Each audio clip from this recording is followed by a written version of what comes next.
You know, there's a lot of businesses that have been started with 50 cent, hundreds of them with $100 or less, and then on and on and on. I could talk about it, how some people have been so fortunate to do that. And I'd say to our classmates tonight, if you have never started a business, oftentimes it's just not as hard as a lot of people say it is. There might be some situations though that indeed require right much funding, like if you're buying an expensive item or a tool or a property, or having to lay out a lot of rental money or repair money to get your business started.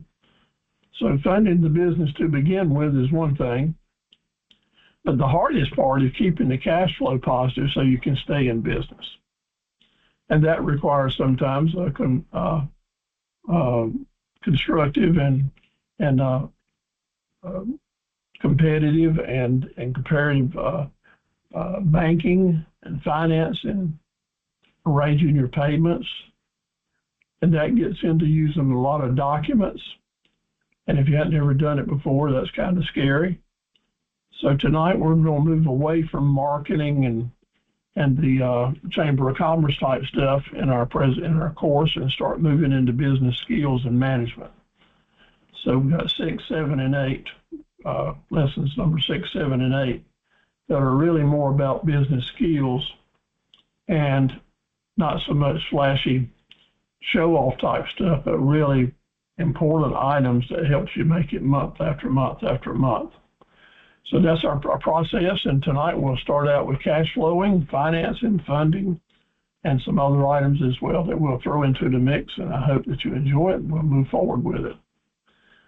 My name is Steve Carver. I'm talking to you from Dunn, North Carolina, over in the center of the state on Interstate 95. It's my presentation number 1240, and I appreciate the fact that you're with me in my entrepreneurial journey and letting me join you. We do have some new folks with us tonight. I see Lily is with us, and we're certainly glad to have you, Lily. Shia is back with us. So, and hey, Will, appreciate you signing on. Y'all talk to each other on chat, give each other high fives and hellos, and learn what it's all about. And this class will become friends and mentors, and then we'll move on from there. You're always welcome to talk to me in chat. I'd save those after each meeting. And also send me emails. I've got 2 email addresses. They're both on your screen now. You might want to write them down if you're taking notes. That's the way I like to communicate, actually, because we can keep it more confidential and I make sure everybody gets the news that you need. So thank you so much for being with us. Send me emails if you'd like to. I'm not a lawyer and I'm not an accountant, just a fellow that's been in business for 67 years and counting. I've had a real busy day today with customers, mainly on the East Coast today, and several of our classmates are working towards getting their businesses up and running. We've been exchanging information as well. We're sponsored tonight by the Small Business Center at James Sprunk Community College. It's not actually there, it's actually over in Warsaw.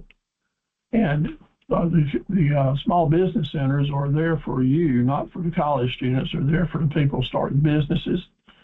Our center at James Sprunk is directed by Joy Wynn. Joy is a wonderful lady. She's been in her own businesses for years. Very, very savvy about a lot of stuff. She's got an excellent staff and a lot of resources. Her business is actually over at Warsaw, North Carolina, in the West Park Center, and she just loves to sit and talk with you, learn more about what you're doing, and figure out how she is in a position to help you get there. We're fortunate tonight in that one of our classmates, April Gwen, has been with Joy this past week. Joy, how did your appointment and time with Joy go, and how did you get that set up, and what do you think about it? How about sharing with the rest of the class? Hi everyone. So yeah, Miss Joy actually contacted me because I had originally gone to the James Front in Kenansville. They are not located there; they are in Warsaw. And when she and I had called them to find out where their address was, and she called me back and had some appointment times that I could choose from. I went in and spoke with her. She was wonderful. We sat and talked for probably about 2 hours. She gave me some really good advice. She gave me some really good pointers. She I can definitely tell you she's going to be a huge support system for me. Well, thank you, April, and I appreciate your efforts and glad to hear it. If any of you don't know where your local small business center is, send me an email, let me know, or just right over in chat, just say, Steve, put me in touch with my small business center, let me know who and where they are. So that's why it's important that you do start using your chat and make sure that you sign in and give me your email addresses so I can follow up after the meeting. So thank you, April. That's good information, and I hear that all the time from folks like you. If y'all have a telephone that you can take a picture of this QR code, it makes it really easy to sign up for classes with Joy's Center. You just click on that QR code and you go right straight to the place where you sign up early for classes. And I encourage you, please, do log in to the Small Business Center network and pre-register for the classes. It makes a lot of difference for the directors, and they give me a fit about that. A lot of my people, because I have regular classmates that the login at my meetings, which are always the same. You really don't have to do the pre-registration, but it sure does help if you do, and I'd appreciate it if you'd sign up at the small business centers. At the beginning of the series, you can go ahead and pre-register for all the classes, and as the new series come along, I'll show you how to do that. 10 study guides were related to tonight's classes that if you signed up early, you've already got them. But we'll talk about all of these study guides and the process tonight. But I will mention to you there is a couple of things different in this week that I'm sending to you. I'd like for you to save them all. One is at the end of the class tonight, we're going to talk about creating impressions. And number two, in your study guides for this class, I'm going to send you the course quiz for this course, about 20, 25 questions with the answers. I want all of you to make 100 to A++ on your quiz. So this week I'm sending you the quiz with the answers. Please read them, look over them, and then next week I'll send you a quiz without the answers, and I'd like for you to answer them then and send them back to me, and be one of your qualifications to become a member of the Academy. So just a little extra homework and challenge there. Tonight in business skills is cash flow, funding, financing a business, learning about the documents and a few more things. Next week, we're going to move into the advantages of understanding bookkeeping, forecasting, and negotiating. I've mentioned throughout the course that we'll dive deep into these, and we certainly will.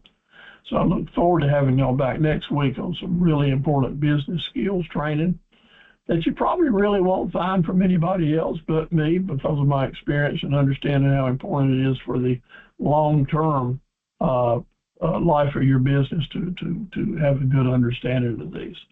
So that's what's in our schedule for next week.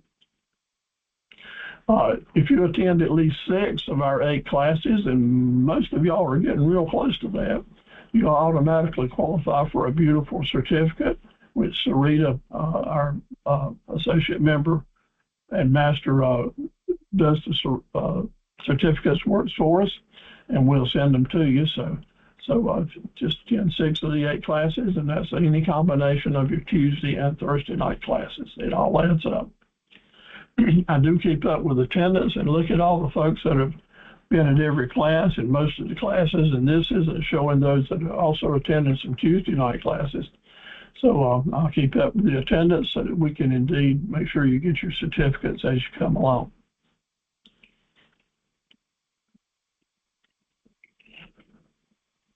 Please go to our Facebook page, the Academy of Entrepreneurs and Associates. Sign on and follow that page.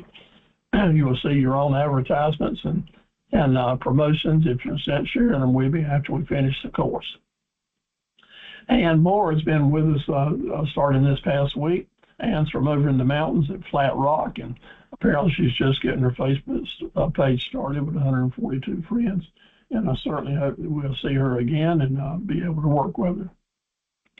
Tammy Grutland has been with us several times. She's from over in White Oak, and I was glad to learn that Tammy is a publisher and a writer. Lots of skills. She's just had a lot of slices of life and works them into her business. So we're certainly looking forward to what she's up to. I thought I had a couple of her books posted here. She has 2 books at Amazon now. They're for sale. And I'll have those posted next week, but looking forward to working with Tammy. Sherry, I'm hoping that Tammy will have an interest in working with you and sharing any information. I think with her experience and the type writing she does, y'all might be have a possibility for an excellent relationship. So I'll try to put that together as we go along. David Baines is our one of our newest members of the Academy. He's over in Statesville in Iredell County, and he's starting a new business called Daddy Rabbit Roadside Service. And I'm so proud of David. He's working really hard, and he too is going to enter the pitch competition. And David, I had another classmate tonight and said that we're going to enter the pitch competition. Y'all might end up being in the same room one day giving your competition. So glad to have you with us. I was especially proud of your business card work. I'd like for all of you to share your business cards with me. Send them on in. Please do that, because David has given us a great idea about putting a menu of all your products and services right on that business card. That's a good move. Kelly, back with us. Kelly, thank you indeed for joining classes and for your willingness to help us all that you can. The Honorable Mayor of Clarkton, North Carolina, our friend Jerome Myers, has been a very steady member of the Academy courses. And Jerome, good to have you with us tonight. Appreciate all that you do. Carolyn over in Graham is starting her own physical therapist business. Mary Young is a long-term regular attender of the Academy classes. And here's the special thing about Henrietta we wanted to talk to. She joined us last week, and I got looking into what she was doing. Henrietta, I am so proud of you and hope that we can get your microphone working so we can talk a little bit. Henrietta is all about growing green vegetables and marketing them in looks like pop-up and other type of markets. Your Facebook page looks like it's fairly new, and we want to see, instead of 48 followers, we want to see 5,000 followers there. And with your help and the help of the Academy, y'all go ahead and send Henrietta a chat and let her know that you will help her get those numbers up with your friend request and follow request. Henrietta is doing a good job marketing. I appreciate your photographs and your willingness to get out there and share things. What I'm wanting to see is some more videos. Really want to see that, maybe some pricing information as well. But thank you for what you're doing and looking forward to it. We also had a new video class member that came on this past week that is starting a mini farm as well. And they indeed may want to share with you some of the things they're growing, and vice versa. You might be able to share some tips for each other. Henrietta, fantastic images. Some of the best I've ever seen. Such clear work. Apparently you know exactly what you're doing. That just makes me hungry right now. After class, I may just go find me some greens and check it out. But very good presentations at Facebook. I appreciate your work and look forward to helping you move your business forward and moving those number of followers up into thousands, which will automatically increase your business. And Carlija over in Columbia, South Carolina, joined us last week. She may be back with us tonight. Got a big crowd, so I can't see everybody. But welcome, Carlija. Good to have you on board. She's operating her Facebook business as a group with over 1,000 members and great images. So keep up that good work, and we'll look forward to help promoting you. And there's Alifair. Good to have you back with us, Alifair, with 1,500 followers on Facebook. Alifair is in the insurance business, and her husband's a professional truck driver and also serial entrepreneur with his own travel agency business. But most exciting is Andre is a great Christian gentleman, and I've enjoyed talking with him and working with him all that I can. And he wants to, and is trying to, and I'm sure he will, get a new business started, a transportation business for people with special needs, especially with wheelchairs. And I wanted to congratulate Andre on just some great imaging. This imaging you did of your potential van with the signage on it, perfect marketing. I want to encourage everybody to know that there's so many different ways that you can do marketing. And this is a good example of that. We all can take lessons from Andre's good work. So thank you so much. Myron, good to have you back with us tonight. I hope things are well over in Rock Hill. I love Myron's picture holding his grandchild. You know, granddaddy never looked better than when he's holding his granddaughter. So congratulations on that, and congratulations on having almost 5,000 Facebook followers. That's a good thing. Kayla and Will are with us tonight, and I'm especially excited about watching them grow their automotive window replacement business, and just getting ready to kick it off. And we all want to help them all we can. Notice that they both of them have new Facebook pages, and we really need to increase those numbers of friends and followers. So thank you both for being with us tonight. LT, right? Soon to be, we'll be able to use some pictures and tell more about her business, but she's getting her license to be a massage therapist, and they have some rules where you can't start marketing until you get your license. She is with us tonight. I just had a chance to speak with her personally. As soon as I can figure out what actual business she's up to or promotion she's doing, I think maybe some nonprofit work as well, then she will start telling more about you. You just need to let me know what it is. But thank you so much for being with us tonight. Good to have you on board. Key is over in Kenansville, and she has a cleaning business. Been at it for a while, but this semester she's really kicking it forward.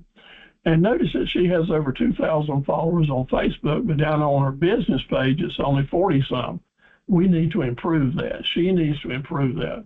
You want your followers to be very active at your actual business pages. That way, when you post stuff, more people will see it. Chessa Freeman is from Faison, but right now is in Virginia. A salute to Chessa. She's active Army, has a lot of responsibility, and just doing a fantastic job for the country. Thank you for your service. And thank you for your big heart. She's from the Fayetteville area, and she has interest in starting a group home in Fayetteville. And we'll do all that we can to help you move forward with that, Chessa. And Grant, so good to see you, and I look forward to having you back on board with us again. She is from Faison, and she wants to start a wedding and events planning business, and looking forward to working with her. And here's Sarita, our most senior master associate, Master 13, from Clinton, North Carolina, and her work is doing virtual assistance work. And she'll help you any way you can with that type of duties for your business. Sonia Roberts in Charlotte, regular 10 doors. She's a Master 1 associate and in the roofing business. Thank you, Sonia. And April, good to have you with us tonight in person. She's just getting started with her new business, talking with Joey Wynn at the Small Business Center for tips. Cozy Sister Studios is where we'll find her work, and April work on. We're looking forward to helping you. And there's Sherry. Good to have you on board, Sherry. We just so appreciate your attendance and your work, and enjoying watching those Facebook followers go up. And we'll keep trying to send you more people visiting that will hook up so you can get some really good numbers on your Facebook pages. So let me make a personal appeal to you. Make a note. My name is Steve Carver. You can type that in as you search at Facebook, or type in Anthony Stephen Carver. You'll find me one way. And I want to ask you to find my page, follow me, and like me, if you will. Sign up so that I can see that you've been there. Send me a message. And indeed, this is the easiest and best way that I can track your business promotions at Facebook and help our fellow classmates find you as well. The key things about your Facebook pages is to have as large a number of friends as you can. So when you get to my page, go ahead and click on friends, where you can see all my friends, and just start clicking. Right here, we've got Kelly with us tonight. Kelly, I'm going to invite people to come and see you, say hello, and ask you to become their follower as well. good examples. So, and then there's 5,000 other pictures you can look at. You see someone that's close to your area, you think would be a good potential customer, you go ahead and click on them and request that they become your friend as well. Now, I think Facebook has it set up that you can't have it 30 or 40 people a day. So just keep at it day after day. Every time you visit someone else, check out their friends and invite them to become yours. And before you know it, within a month or so, you'll have as many thousands of members. Why do you want to do that? You want to do that because this makes money for you when you start sharing your business promotions at Facebook. If you got 5,000 friends and followers and you share a piece of business information, it goes out to thousands of people. Just that simple. So you want to remember to share, and you also want to remember that when you do share, that you share to the public. So just some little tips to try to help you along. I'll be sending you out an email. I sent one out last week. I'll do it again tomorrow or Monday, giving you Facebook page information on our friends and followers. And if you haven't done it yet, look down the list and go find these people and go find your fellow classmates and start finding their pages, sharing information, and following them as well. This is one way that we can tangibly do mutual helpfulness work for each other. So send me information on you, and I'll certainly share it with other people, and we'll try to help each other get our businesses moving forward. My job is to be assertive, and I'm trying to do it. I really do want to motivate you. If procrastination is a little something that's slowing you down, I don't try to squirt some WD-40 on it and help you move forward a little bit. Quotes to remember this week. Walt Disney said, let's quit talking about it and start doing it. Michael Ventura said, there's not a finish line here. It's just 1 mile marker at a time, and I agree with it, just like it's just 1 week at a time in our work. Bill Gates said, you make your dissatisfied customers happy, and you will learn more than any other way about how you can improve your business and improve your relationships with your customers. And then Nelson Boswell encourages always to give a little bit more, always exceed our customer expectations so that they feel good about coming back to see you. That is wonderful advice. I try to take it myself and encourage y'all to as well. Brand new tonight, and especially tonight as we're talking about funding, but I want to tell you the biggest risk that you can take as an entrepreneur is not taking any risk at all. We have to get in the game, and getting in the game means there will be some risk coming along. Old Mark Zuckerberg here, a Facebook guy, indeed is letting us know that he's taken a lot of risks, seems to be working out all right, and you will too. But being afraid to take any risk is not going to lead you to the road to success. We'll talk about different ways to protect yourself tonight. So your job is to find the endurance to stay in the game. Stay with us, stay with us. The longer you can stay in the game of entrepreneurship, the better you'll be at it, and the better your chances for making more money and have less stress. Let me tell you a true story, just to kind of flavor our discussion tonight. South Africa is down on the tip of South America. So, excuse me, tip of South Africa is actually the name of the country as well. And back in 1849, they were going through something that was a international worldwide phenomenon in Africa as it was in the United States. Does the year 1849 ring any bells for you? What was happening in America during 1849? They even got a football team named after 49ers, right? That's what it's all about. Well, during those years, precious metals became the thing that people realized that instead of farming, indeed they might actually be better off to start mining their land and see what they could find with precious metals, being gold primarily, silver, and also in South Africa, the deal was diamonds. So this story is about a gentleman named Ali Hafrick, a real fine gentleman with a family, hard-working man, and he indeed wanted to talk about diamonds. This is what this story will be about. So he bought a farm carried his family to it, farmed it real hard for several years, but the soil was awful. It was rocky and sandy, very few nutrients, and he went broke. He could just not grow enough feed to feed livestock or enough crops to have anything to eat to sell. And he was just getting deeper and deeper in debt year after year. And so he bought a tract of land and tried to make it work, but he couldn't do it. The phenomenon of people trying to find gold got in his blood, so he started traveling. Every time he could go somewhere and travel, sometimes for weeks and months, he would go see if he could find some gold or silver or some diamonds, trying to strike it rich somewhere. And eventually he had zero luck. He lost his farm and eventually committed suicide by jumping in one of the rivers in Africa. Really a sad story. But the acres of diamond, just an amazing place where he was at. And the rest of the story is that his farm was purchased by someone in the city who bought it just to have an outside place to go, a getaway place. And he was entertaining folks at his farm. And one of his guests saw up on the mantle an unusual looking big old rock, went up and looked at it and got it down. And he was a fellow that a gemologist, knew all about precious metals. And he asked the new owner where he got that. And he said, "Oh, I just found it out in the yard here." And he chipped on it and cleaned it up a little bit. And lo and behold, it was a diamond. It was just a huge diamond. And found out that piece of land that he had bought, that alley had gone broke on and died over.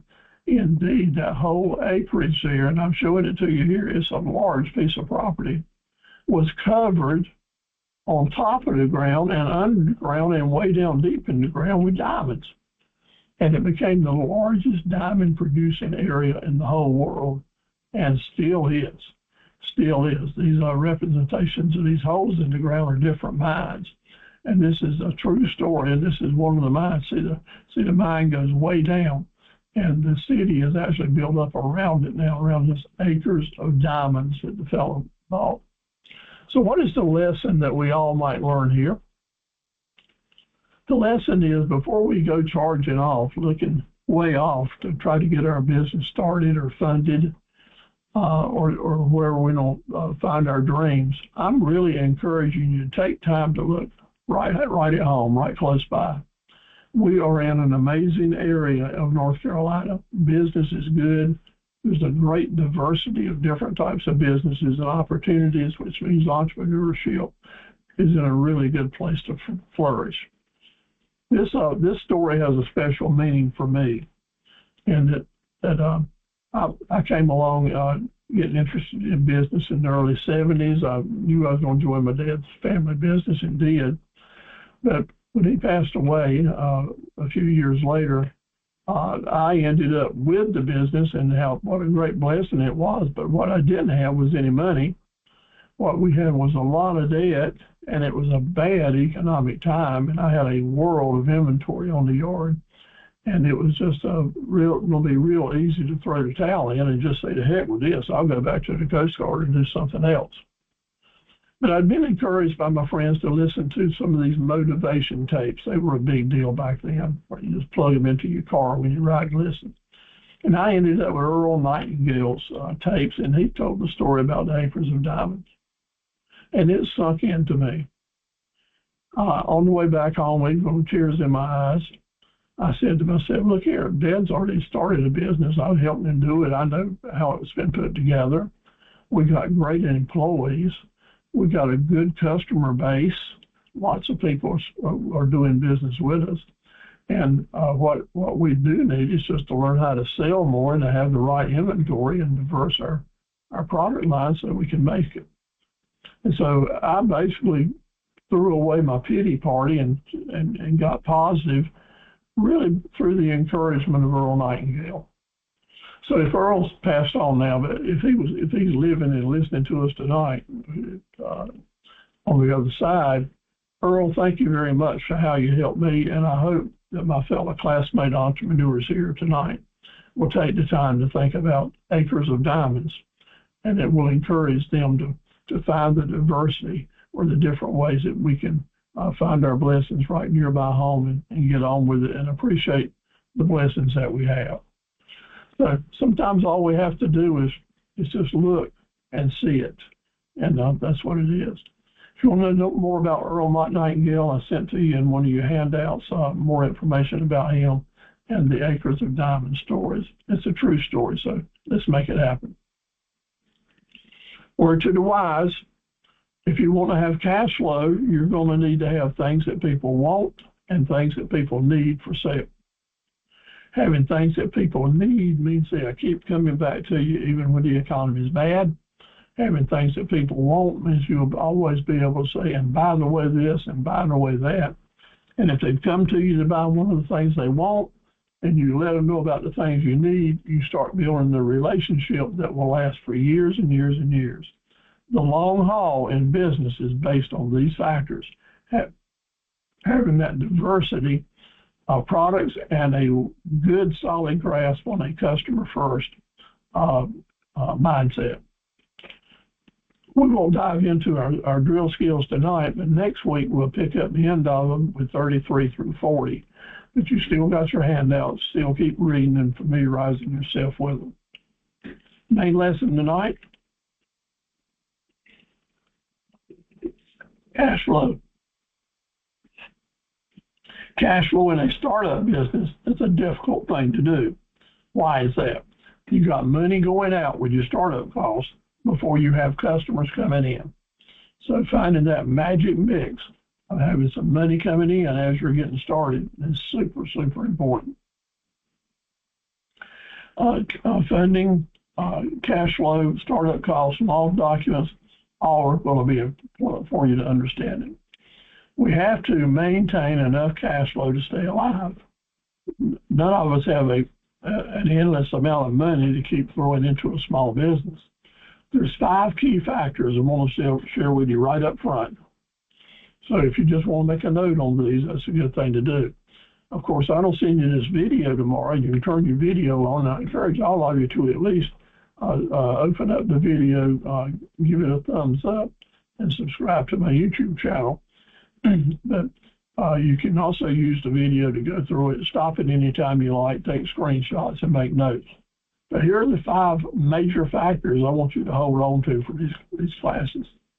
Number 1, maintain an awareness of your balances.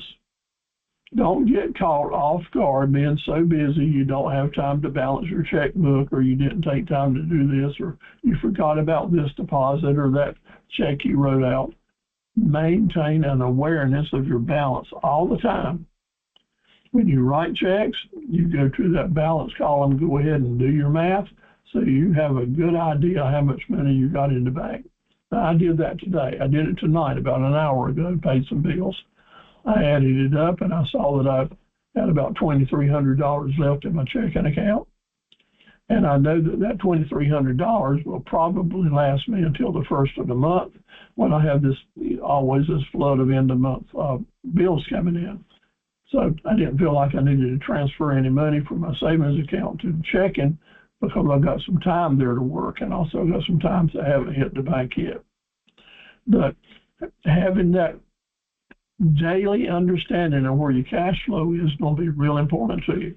It may be the difference in whether you do a deal with a customer or not. Maybe you've got a deal working that you would really like to make $1,000 profit on, but you know that your checkbook balance is getting really low and you need to kind of feed it.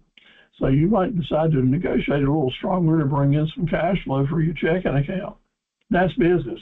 That's business. That's what we do. So if you don't have the understanding of where your balance is, it could be a problem. Start out with knowing that you're going to want to have some reserve money to set aside for emergencies or to do what you need to do, because there's always going to be a time when you have to have more money to pay your bills than maybe is in the checking account. So therefore, you need a reserve account, a savings account that you can move some money into it. So practice from day one to set aside some money for emergencies as a part of what you're going to do a minimum amount. You can do this with cash in the bank. You can do it with at least having a credit line with a bank or a lender. And also maybe you rely on your credit cards for available emergency funds. That's the least appropriate way to do it because the interest rates will be so high on it if you can't pay it off at the end of the next month. However, you might be able to use your credit card today, leave your reserve funds in the bank, drawing interest until you get that credit card bill, and then take the money out of the reserve fund and pay it. That way you will at least have made interest on that because you didn't have to pay any credit card interest.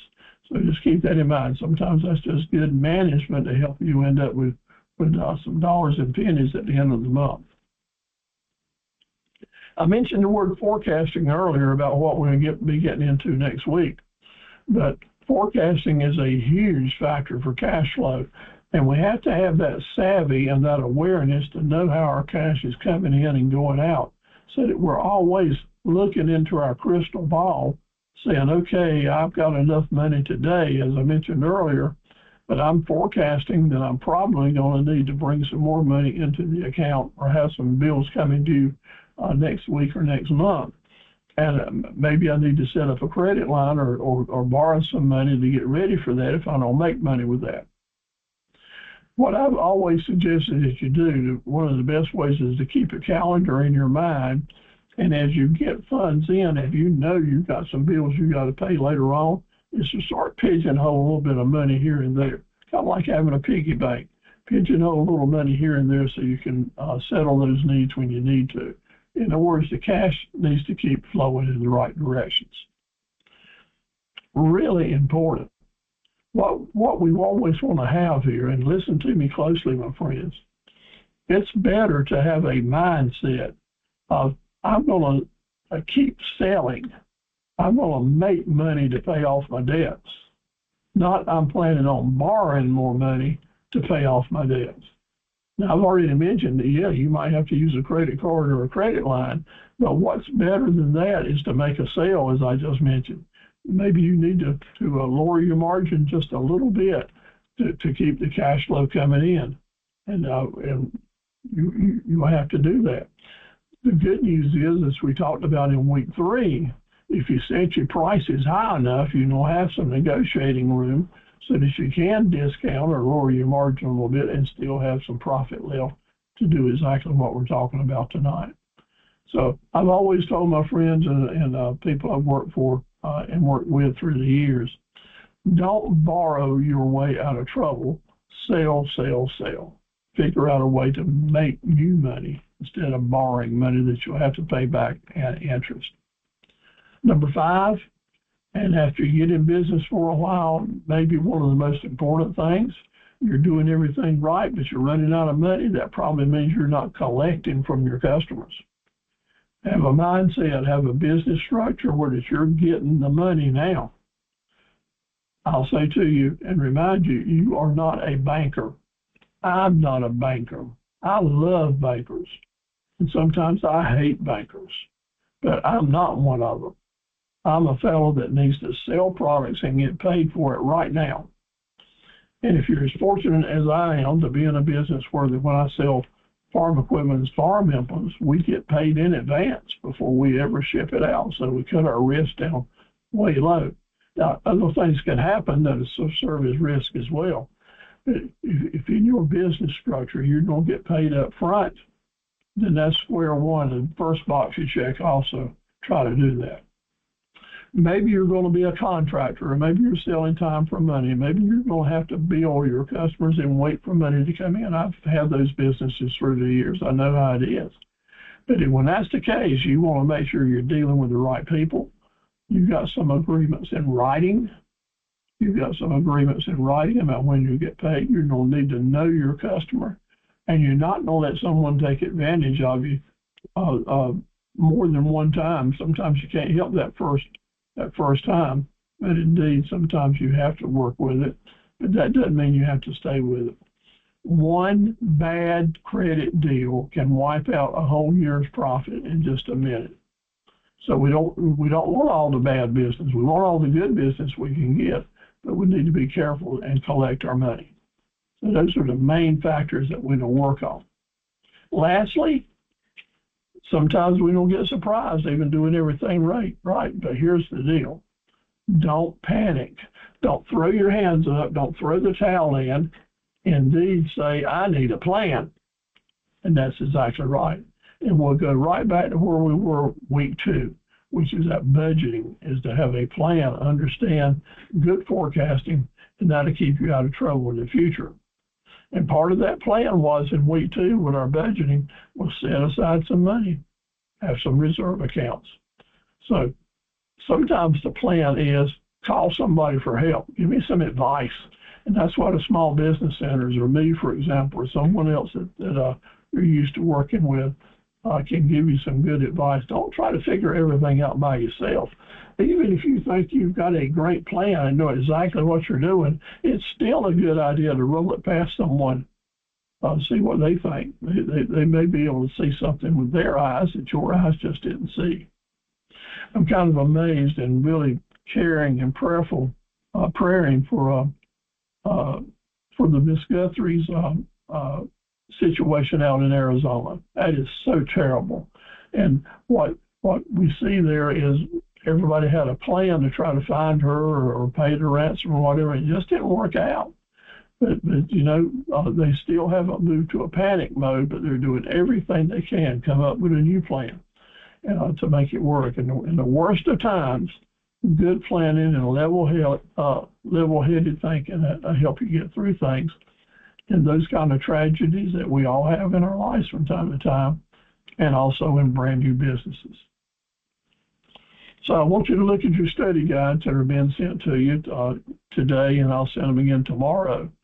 One of them are strategies to help you see different ways to accelerate your cash flow, to speed things up. These are little tidbits of wisdom that I want you to have and to be able to put into your tool belt to use. So hold on to this study guide, put them in a file, save onto them, so that when indeed you may have an issue, you can refer back to it and get some help. The strategies to increase your cash flow is the best way to reduce the risk of going out of business. So where can you find the money? Where is that money that you're looking for to get started primarily? Where is the funding that you're going to find? And I'll tell you that you need some helping hands. And the two most important helping hands that you need are those at the end of your own arm. So hold them up in front of you just like I'm doing right here. These two helping hands will get me out of my jam if I do all the things right. And almost always that's the case. We don't need to whine, we don't need to borrow, we don't need to panic. We need a good plan and put our hands to work, rolling up our sleeves to make it work.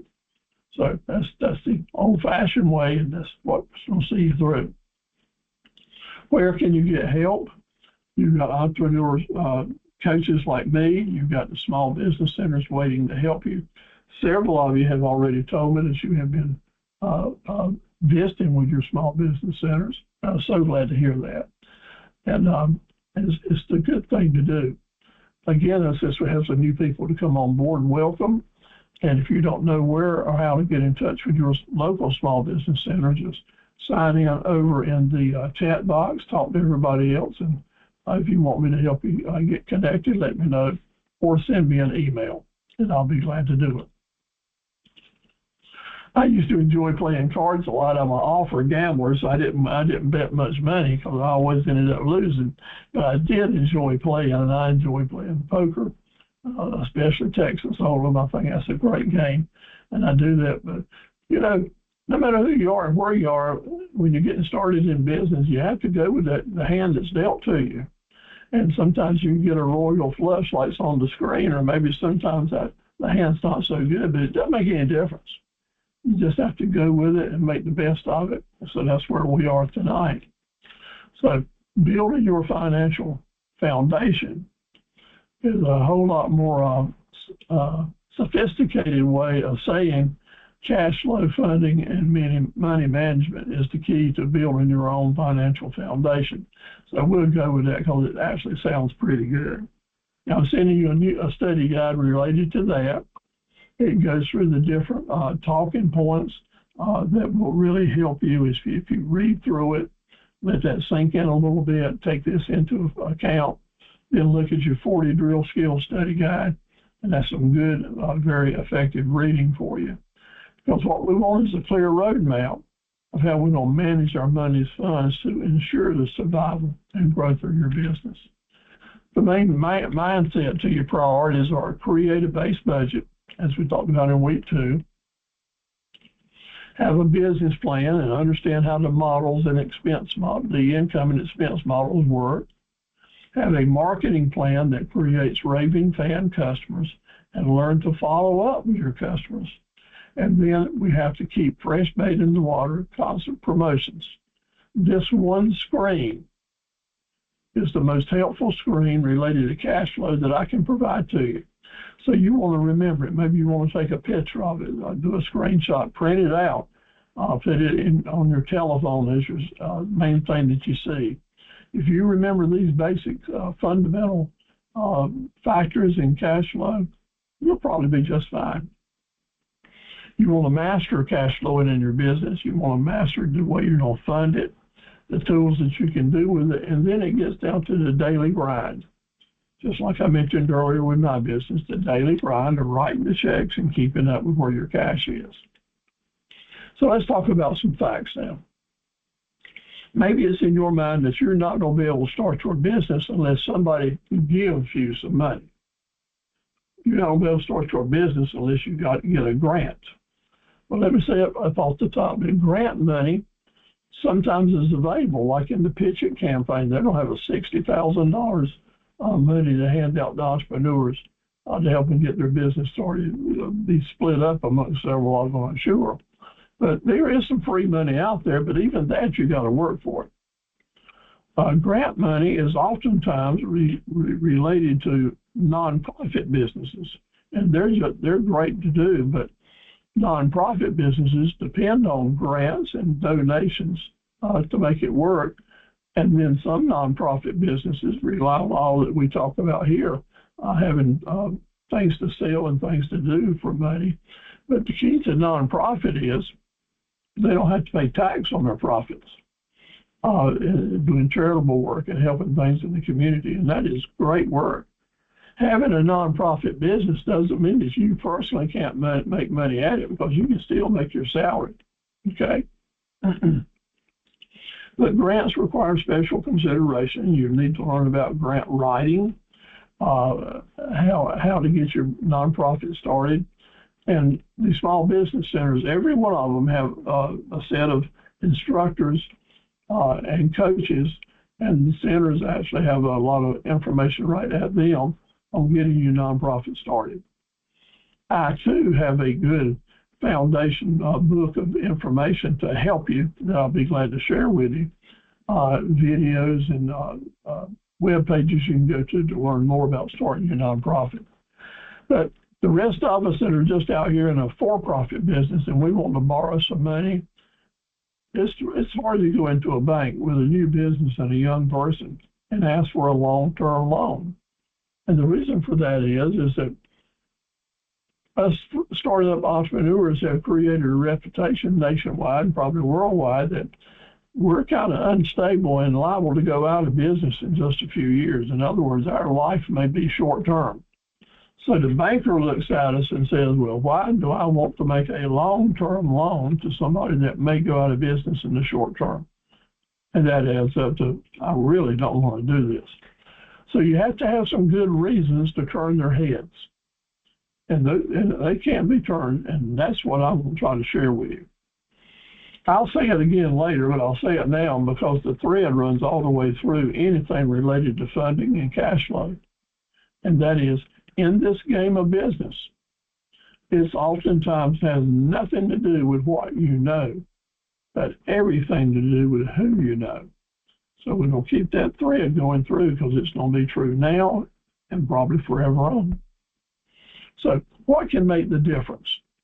One, if you can prove that you're credit worthy, if you can prove that you borrowed money in the past and paid it back like you're supposed to, and you got records or people that have vouched for that, that's step number one. Step number two is, are you making a down payment? How much skin are you putting in the game?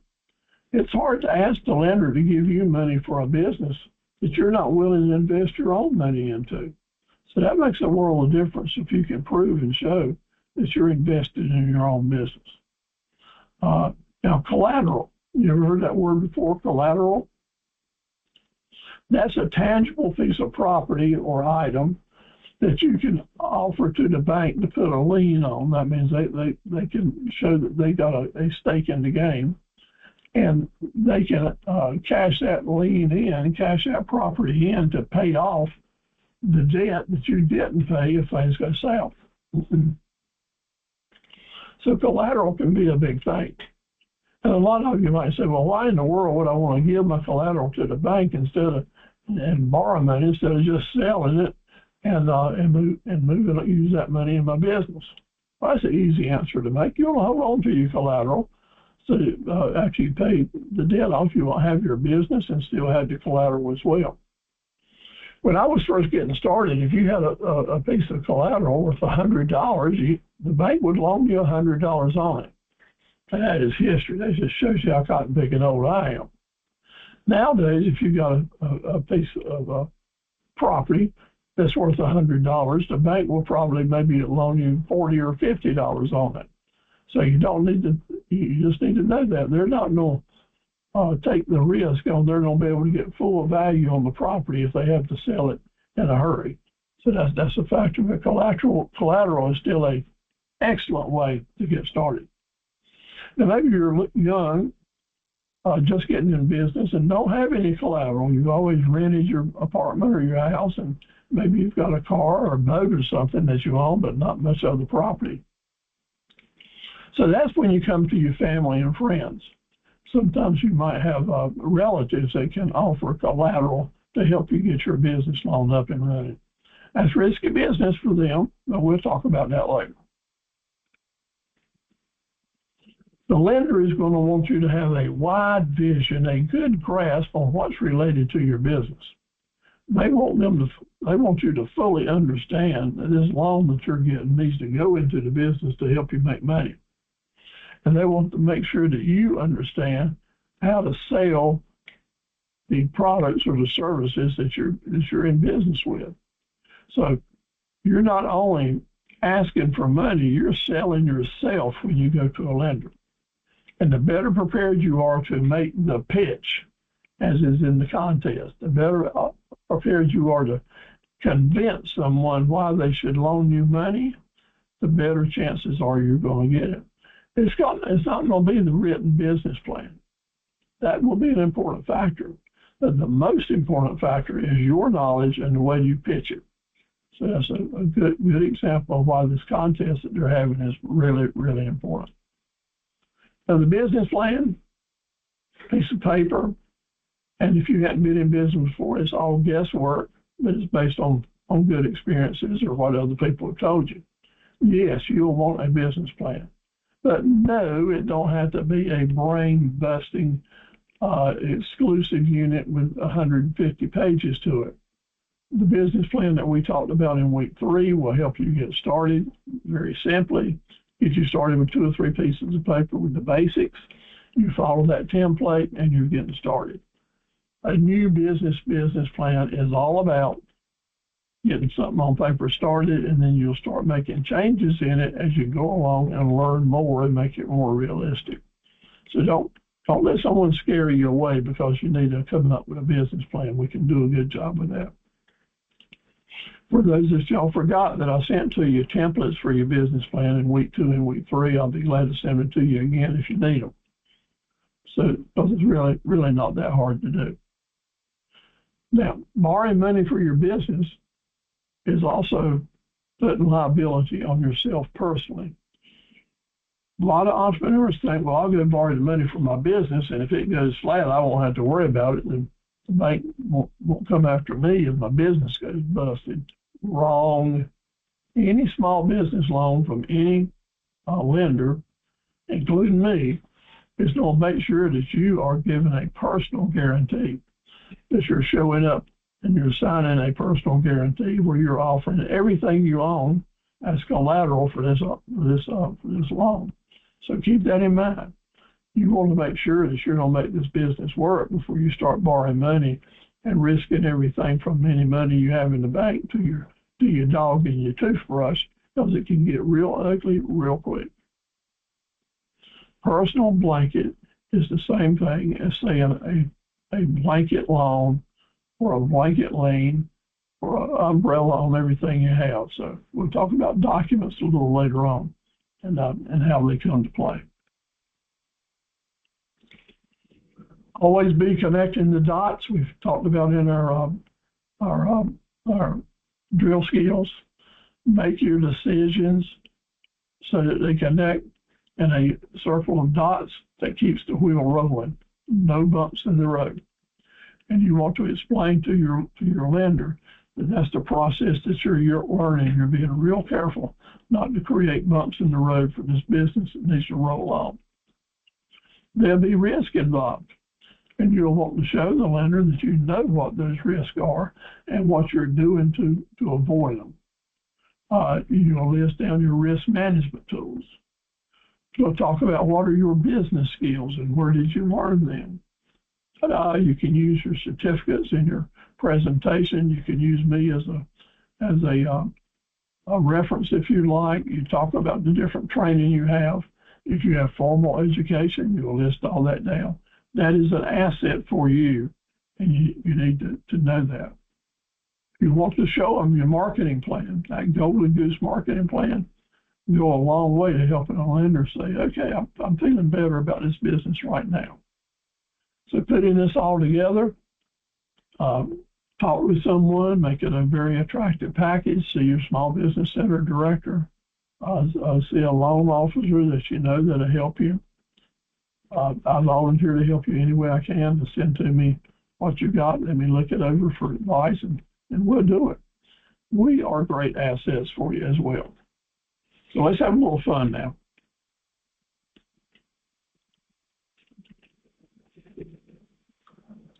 Have you got the blues because you don't have the money, you think? Are you feeling kind of down because you don't think you can get your business up and running, because you don't think you're going to get a loan? That puts a frown on your face, and I understand that. I've lived that. I've been there a lot of times, but I've learned ways to get around it, and hopefully I can share that with you. I always like to say, let's go to our piggy bank. Let's see how much money we got set aside that I've talked about all along. If you've got some money set aside, let's go to that piggy bank and see what's there and how we can best use some of it. We're not going to put everything we've got to risk, but we can use some of our reserves to help us get this business started. Now, I'm going to be talking about starting a business. However, I know that several of you have already mentioned, probably a lot of you, have already got some type of good business going on or a good income flow with the work that you're doing or the life that you're living. And what you're really doing is you're starting a side hustle and hope that it turns into another business to grow on. That's even better. So sometimes as we start in our side hustle business, it's not that big an impact on our personal lives or on our personal finances as it is if we don't have anything, and our new business is everything for us. So I know that different strokes are going to have different folks here. Different folks are going to have different strokes that they need. But we'll start out with whatever ready penny bank money you've got. Now, you also might want to raid the freezer. And after the Depression generation, they didn't put their money in the banks. They put their cash wherever they could, and a lot of people kept them in the freezer. My favorite Aunt Myrtle, who lived in Greensboro, always looked after me and my brother and took us on family vacations during the summertime, usually to Ocean Drive Beach and then to Long Beach through the summers. And Aunt Myrtle kept her extra cash in the freezer, and she called it her cold cash. Of course, we did too. And when she pulled it out and gave you one of those $5 bills, you smelled it. It smelled like freezers. So maybe you got some cold cash somewhere, or you know somebody that does. So that's an interesting way to do it. And this is pictures of a hole in the ground because my granny Carver, when my dad started our business, he went to his mom and he didn't have any money. He was just out of the Coast Guard in World War II and starting a new family. So he wanted to get started in business. So he asked his mother if she could help him. She went out in the yard and literally with her shovel dug up some mason jars, glass mason jars. We cash in them, $3,000 cash, $100 bills, $3,000 in cash, and gave it to my dad. He took his $3,000 and found two other partners with $3,000, and with $9,000 they started Carver Equipment Company, a brand new tractor dealership. Today, to start a brand new tractor dealership, it'd take maybe as much as $2 to $3 million. When back then they could did it with $9,000. So borrowing money from family and friends sometimes is the only way that you can get started. It was certainly a good way for my dad. He was able to pay it back to her right with interest, right with their agreement, and things worked out really well. So I have personal knowledge and appreciation for the fact that he did that, because without him doing that, I wouldn't have had a business to step into. Maybe it's the stuff laying around the garage or the barn or outside the field. Or we've got some family members that's all junked up or hoarding up items that you might be able to put a for sale sign on and make some money. They may give it to you, or they may say, you sell this for me, you can have a percentage of it or whatever. But my friends, I'm going to tell you right now, during the 19 years I've been doing this, I have seen every year several people get their business started by just going out on weekends and finding things they could sell and start selling stuff, turning trash into treasure, save enough money to get started, and having their own fundraisers and building from there and doing it very slowly without ever going to the bank and borrowing money. So I know this can happen. I know it happens a lot, and maybe depending on what you're doing, it'll work for you too. You know as well as I do that there's a lot of stuff around, and you can walk around old Steve's house here and see a lot of stuff that I could turn into money if I wanted to do that. And some of us are so lazy, I say, hey, if you'll just get rid of this stuff and get it out of my sight, you can have it.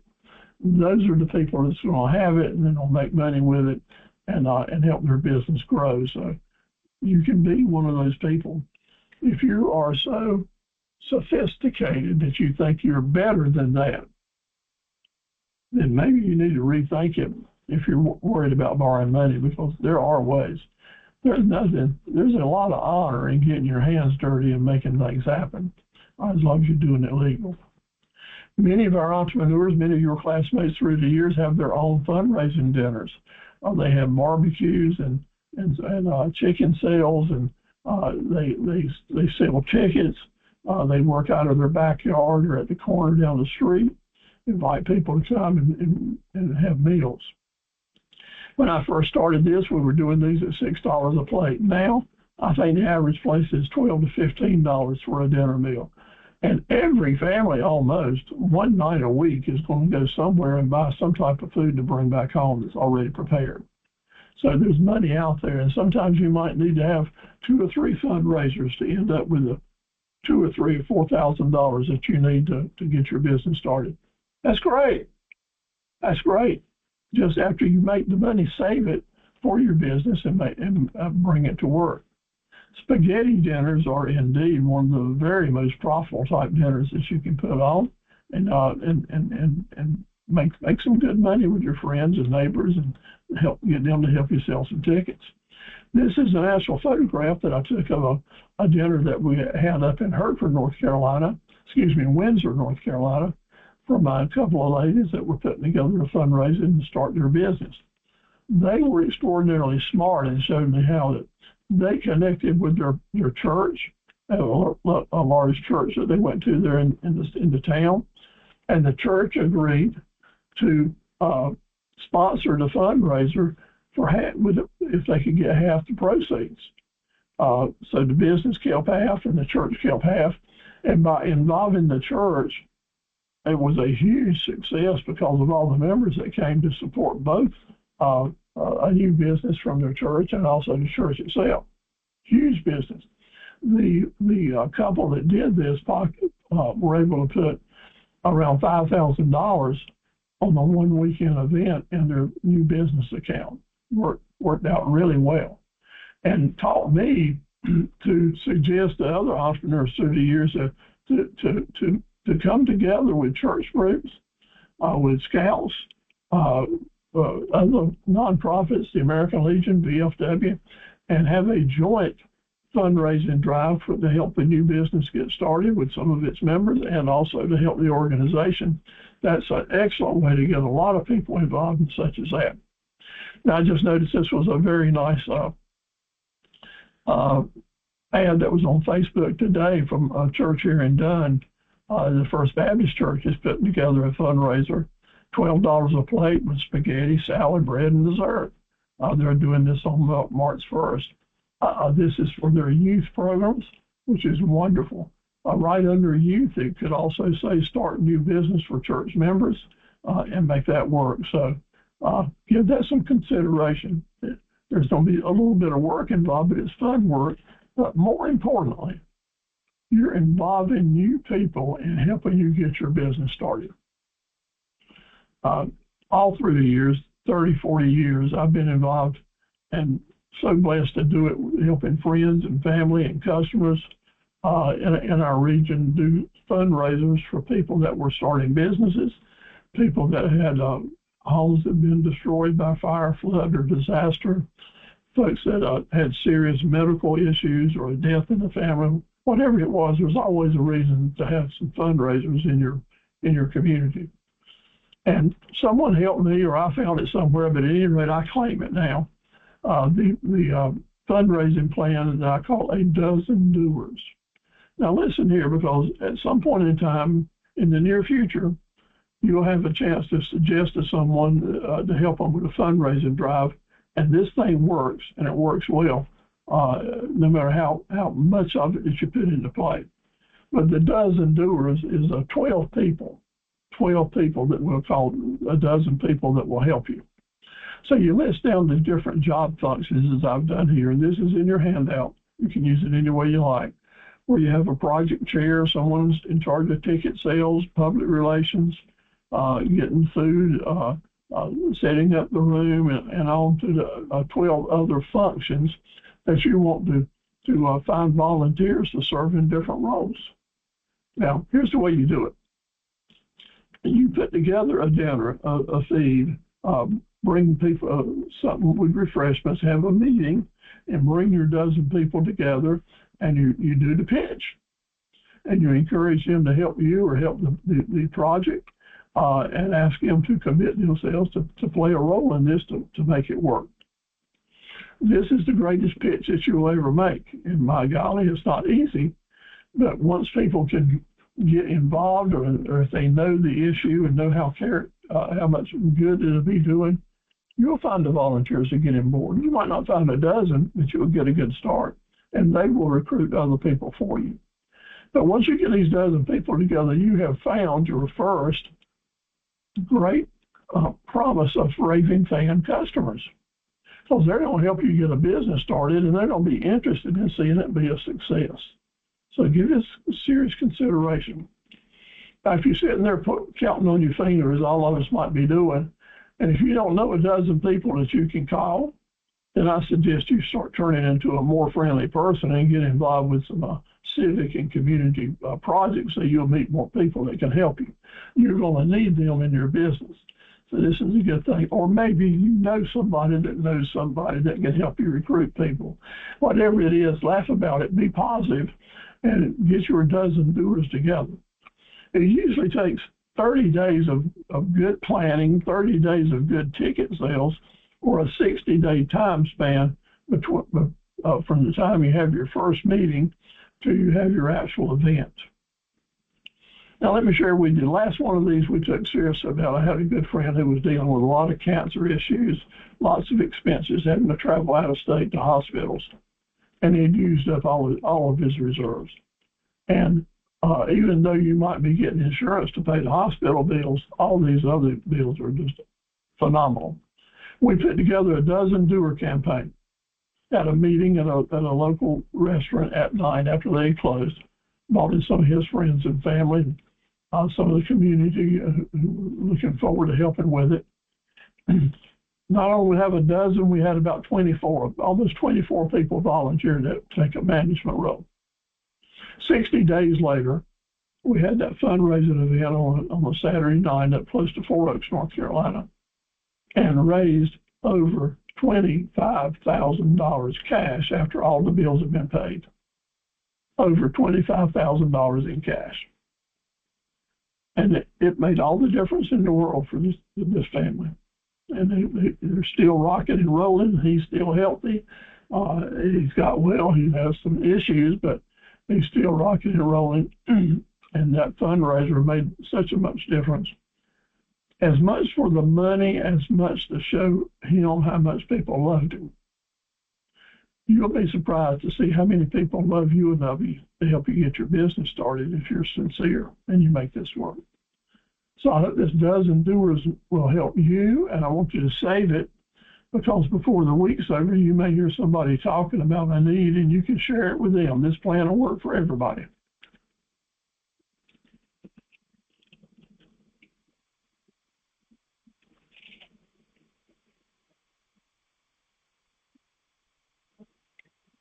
Family and friends, greatest blessings we have, right? Family and friends. But we got to be careful here. Old Steve-O's going to be real careful here that we don't want to make a fool out of anyone related to this. Don't let it be said that I gave you a plan that helped make a fool out of some of your family members or your friends. So that is not where you're going to go. I'm going to say right up front that whatever we do, we're going to handle these transactions, these loans, these offers as business. And we're going to document it, and we're going to stay with it, because we want these plans to work out very favorably, just as my dad's did with his mom. Sometimes you know those uncles, your mom, your grandmom, your aunts and uncles, your brother or sister, who may be in a position to help you with collateral or cash. And it's important that we document everything. You pay the fees, you pay the interest back, and such as that. You give them more interest on their money than they can get in the bank, and that is easy to do today because bank interest is almost zero. Even with a good CD, you can't get more than 3 or 4%. But with a business loan, you can charge 6 to 8% and rock along. That's kind of where it's at right now. So if you're not borrowing money from a family and friend, I want you to be offering them no less than 6% and pay it like you're supposed to do it. Why? When you could get it free. Well, if they want to write you a check and make it a gift, that's okay. But you need to borrow some money if you don't have any credit lines or credit experience, so you can start creating good credit references to help you get a good credit score. All right? So borrowing this money is a good thing to do, provided you are committed to paying it back with the interest, offering collateral, and playing by the same rules that other business people do. When you do this, generally, a document will be used, and in the whole world, worldwide since medieval times, people have signed notes and made promises on paper, documented how a loan and a payback will work. In the modern world, this document is normally called a promissory note. Say that to yourself, promissory note.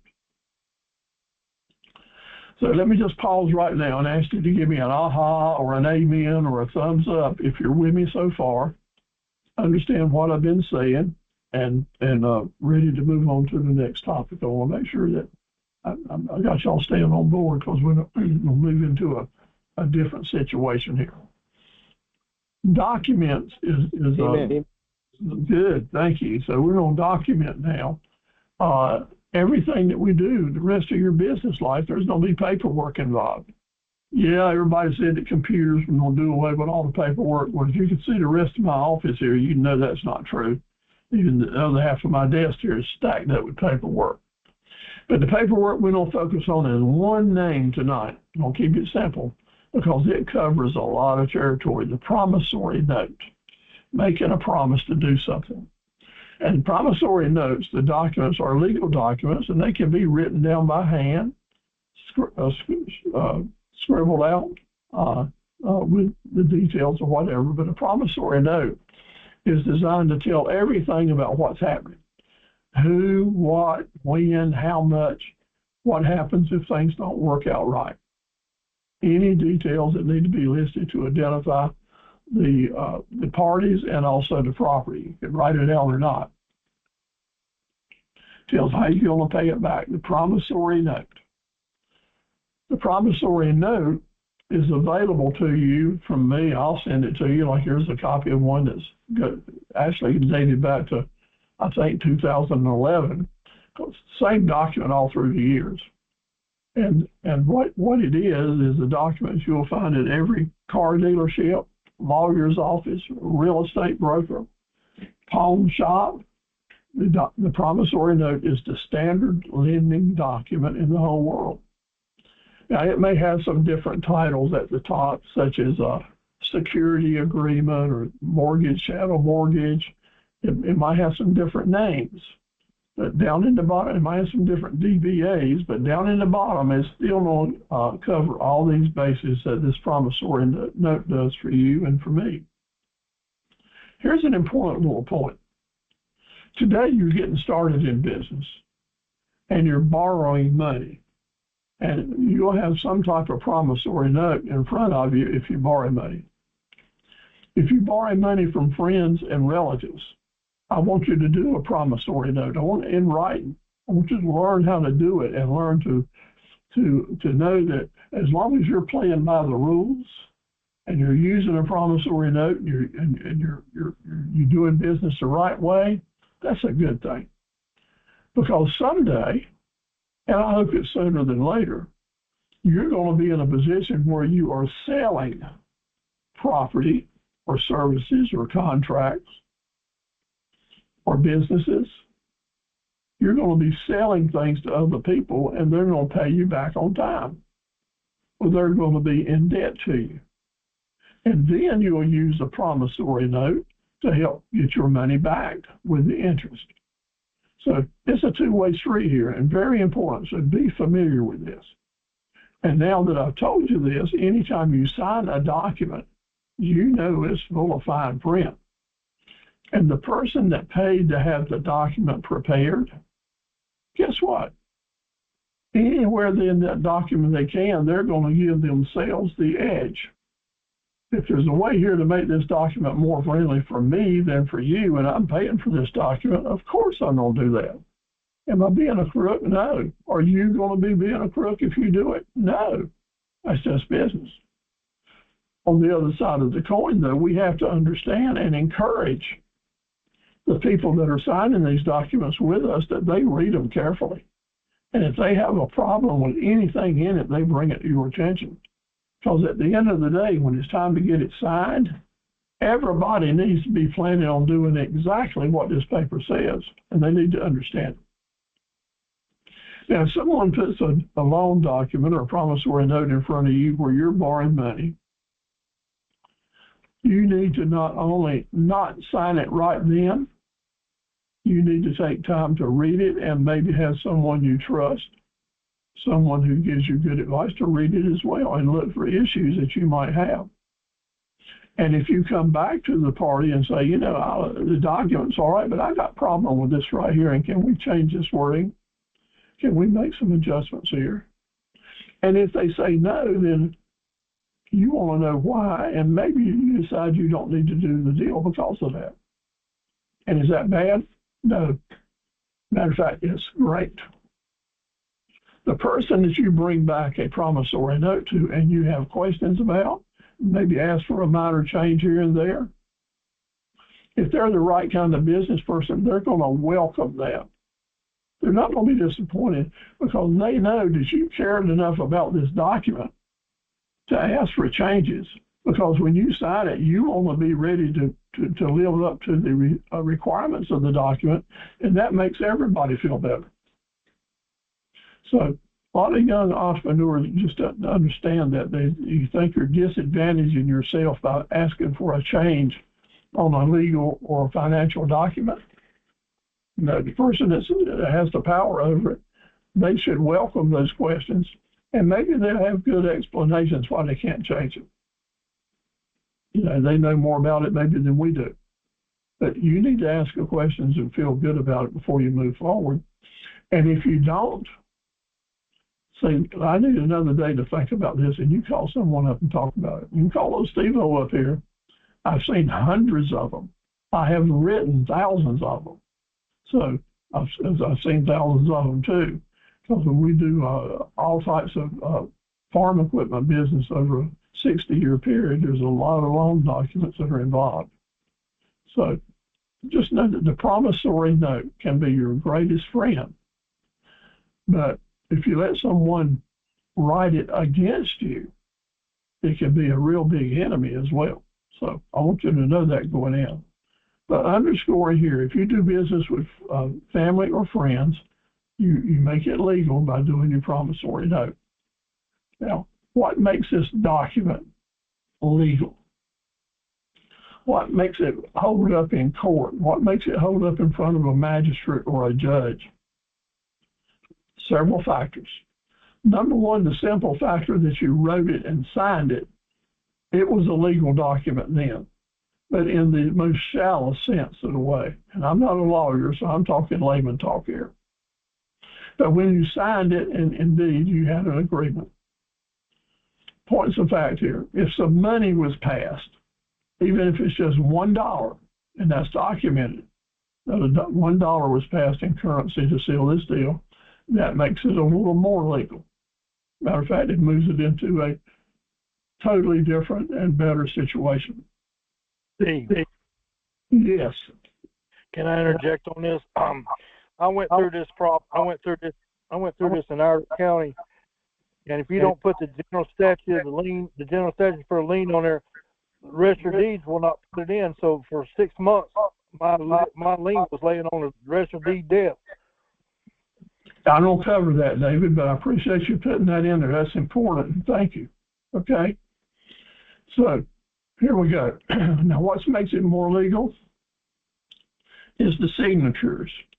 You and the other party signed it, but now is there a witness? And if you get a witness to the signature, indeed, that's going to help out a lot. So there's a lot of steps here to go through to what you call perfecting the lien, and that's what David was just bringing to our attention. The lien needs to be perfected before it becomes a really good legal document. So let me mention to you. The signatures are first. You can get a witness to sign on, and the witness is saying, I know these two people. They're signing their names here, and I know them as who they're presenting themselves are. The witness is not saying he knows anything about the business part of the document. Has no idea. He doesn't care. His witnessing is all about just saying that the people that signed this were who they said they were. They proved it with identification, or he knew them in person. The next way to make it more legal is to have it notarized. And notarized, when we move into court issues, is a lot better because a notary is an officer of the court. And if the court or the register of deeds has a document in front of them that's been properly filled out and notarized and dated, indeed, it has a lot more weight, and it's not going to be challenged as much by a magistrate or a judge. But the last factor to make it as legal as you can make it is what David was hinting at, is to take that document to the register of deeds and have it recorded as a public document. And once it is recorded as a public document, that's about as far as you can go with it in making it more legal or less legal. So why? Why do you do that? Why did that register of deeds say that to David? Because the key factor is documents hold weight according to the dates that they were registered at the courthouse, the date they were registered.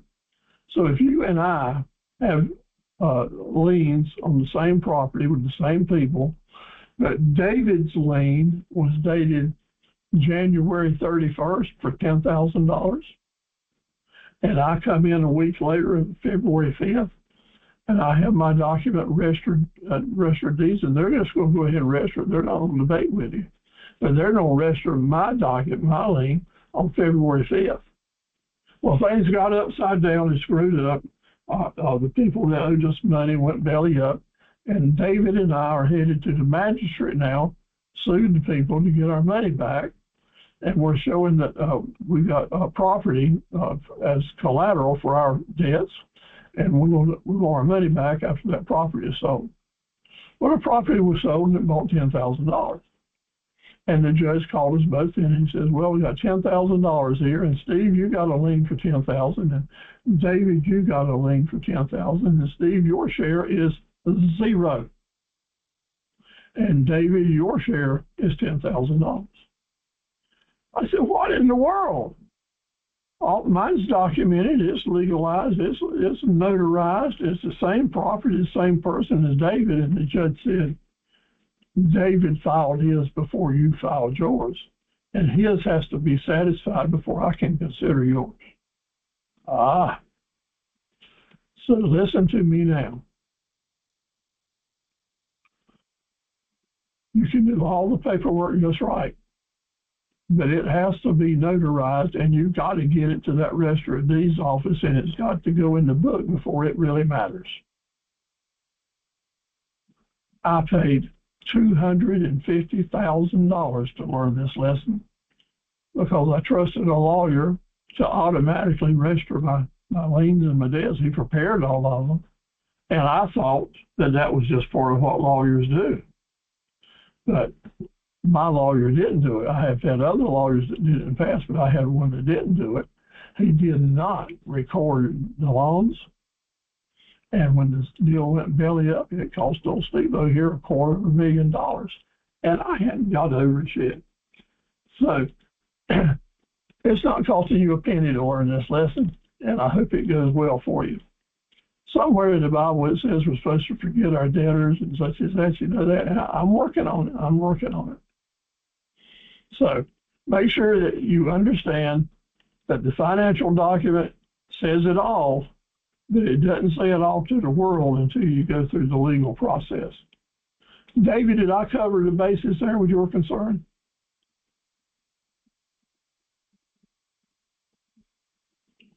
David, are you still with us? He must have gone away from his mic.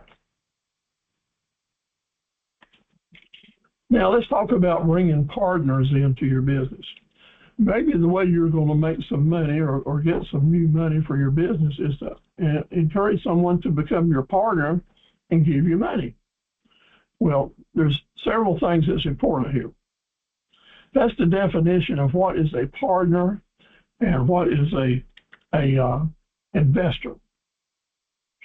And partners give you money, and they take the same risk that you do, whatever they are.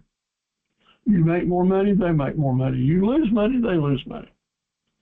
An investor gives you money, and he expects you to have a document that we just talked about, and he expects you to pay him back on the dates that you said you would, the amount that you said you would, whether you're making money or not.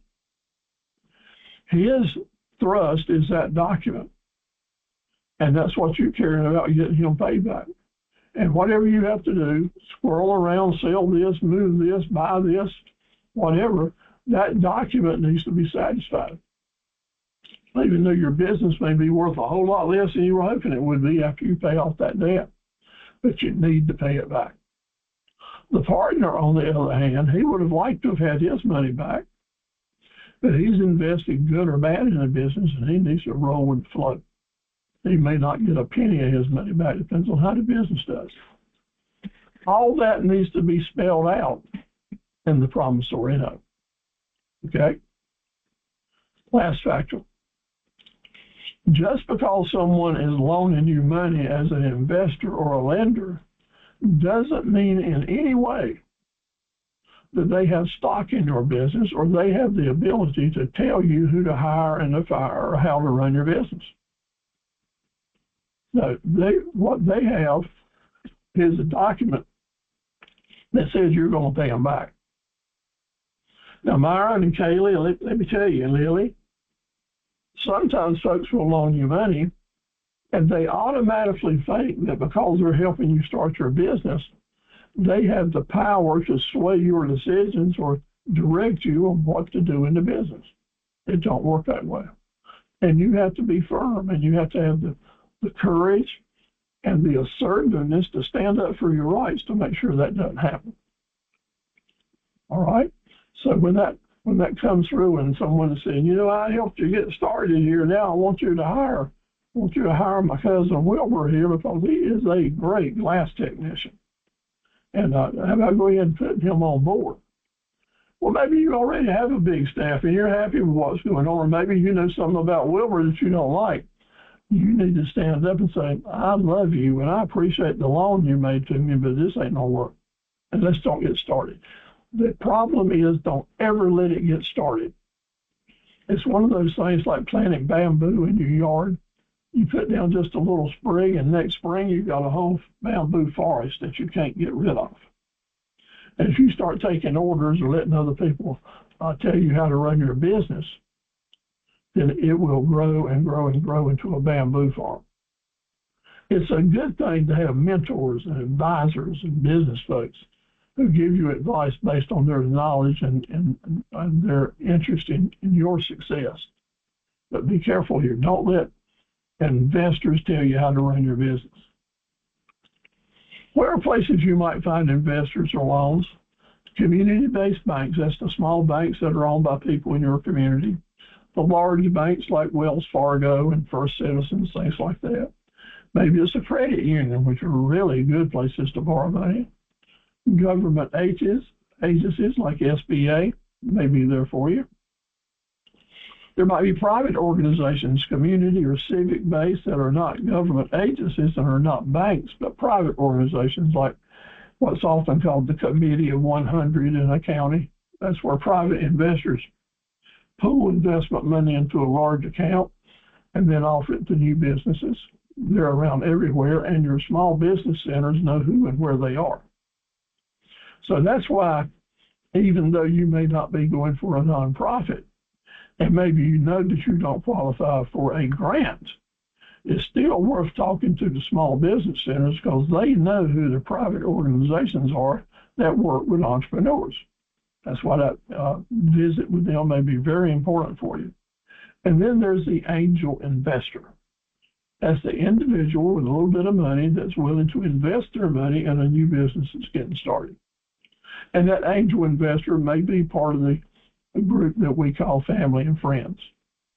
Don't have to be, could be other people. So these are the options. Just keep that in mind. It's a pretty wide open field out there. The angel investors may oftentimes want to loan you money, indeed, and become a stockholder. And that becoming a stockholder means that they'll get a percentage of the business through the years, percentage of the profit, if profit's made or not. And they are a part of the ownership. You want to be real careful here and not let it get to the point that they're telling you how to run their business. When they get up to 51% of the business, they're in control, then they tell themselves what to do to run the business. But usually angel investors may loan you the money. You'll have your promissory note that you need to pay back just like an investor, but there will be what is often terms called a silent partner. Keep in mind that the devil will always be in the details. The details in that promissory note or any other documents that are attached to it. The main number that you want to remember is 51. 51%. If you sell parts of your business off to bring in employees or to get investors, and you go over 51% or over 50% with the new investors or people you're bringing in, and you have less than 51%, that means you're not the boss anymore. You will not be able to call the calls. The majority of stockholders run the business, not the largest stockholder, but the largest group that comes together if they decide to come together. So if you sell Sherry, let's say that you sell Kayla 20% of your business for whatever reasons, and you sell David 20% of your business. And then you decide to bring Jerome in and sell him 20% of your business. They all make some investments. And now you own 40%, and these three other people own 20% apiece. So you're in good shape, right? No, you're not. You may have money in the bank today and in control.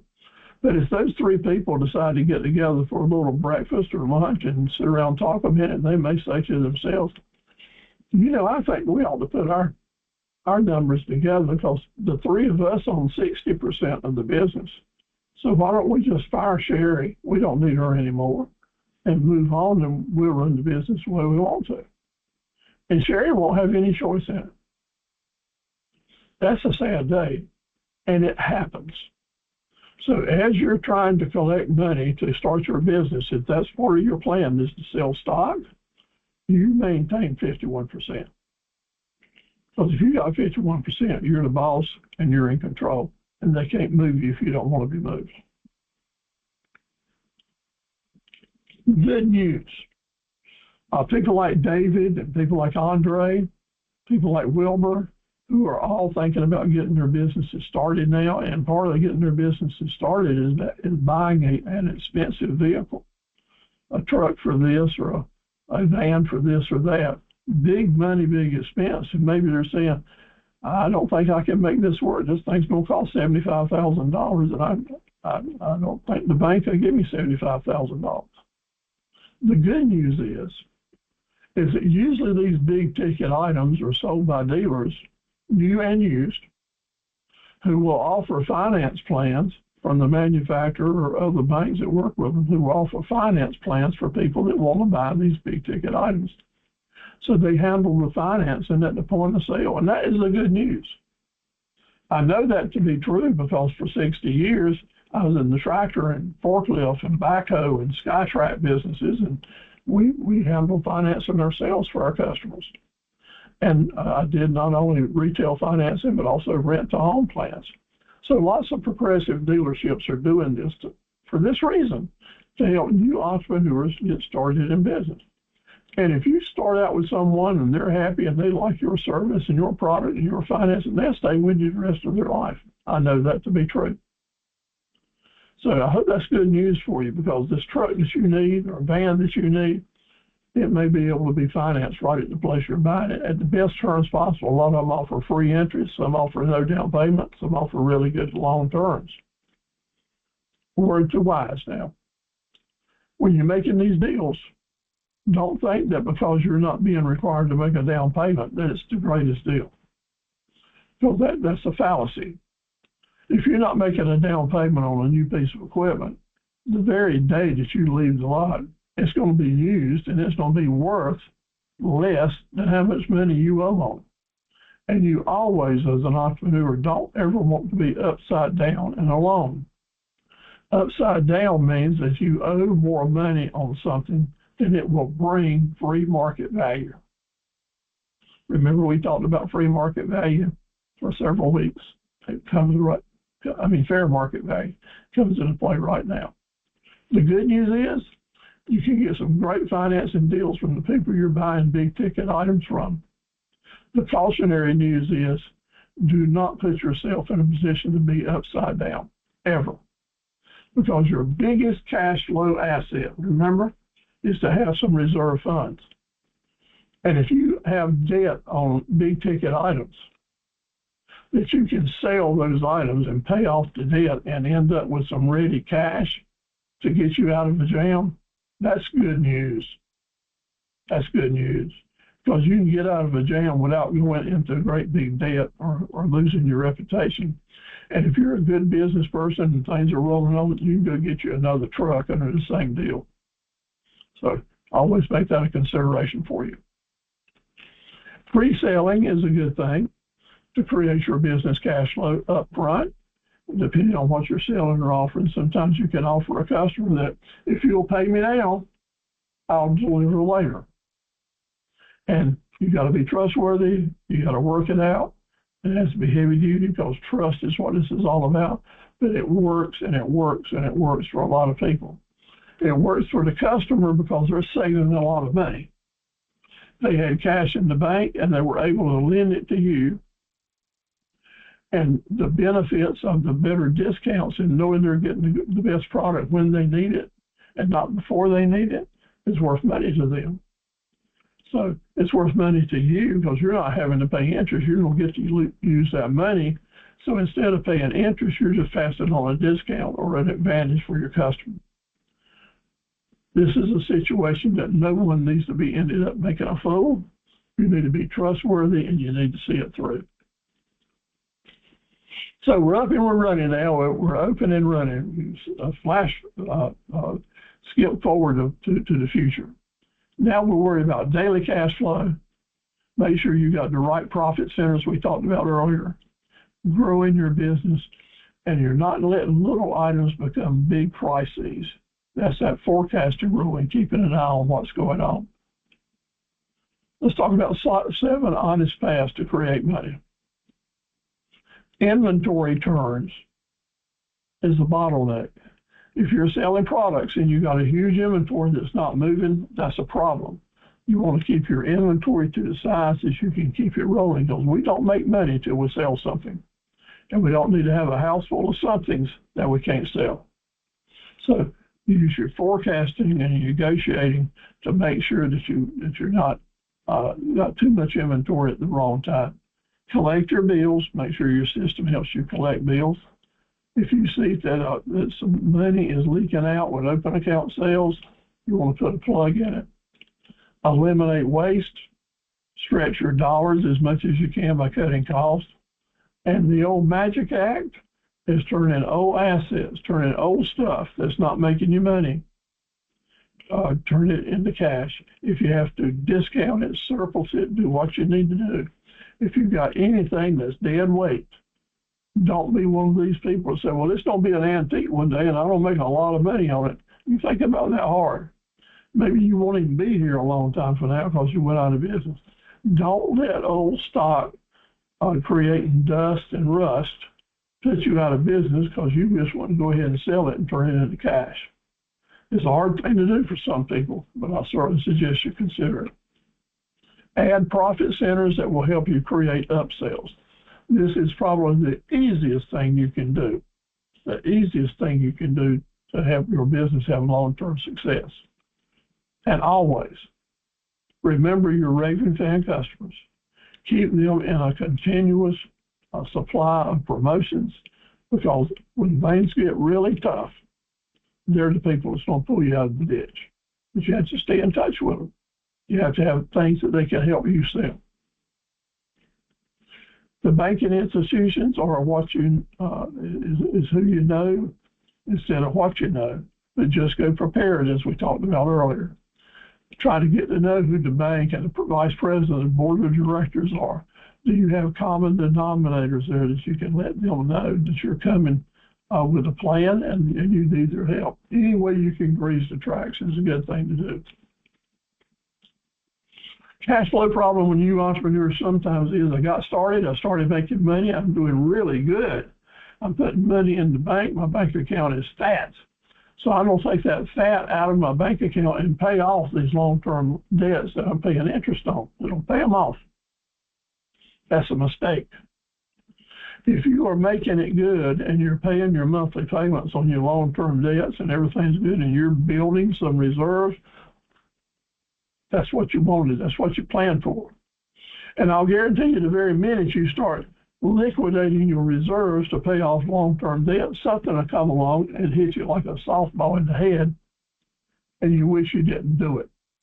There's always a curveball coming, my friends.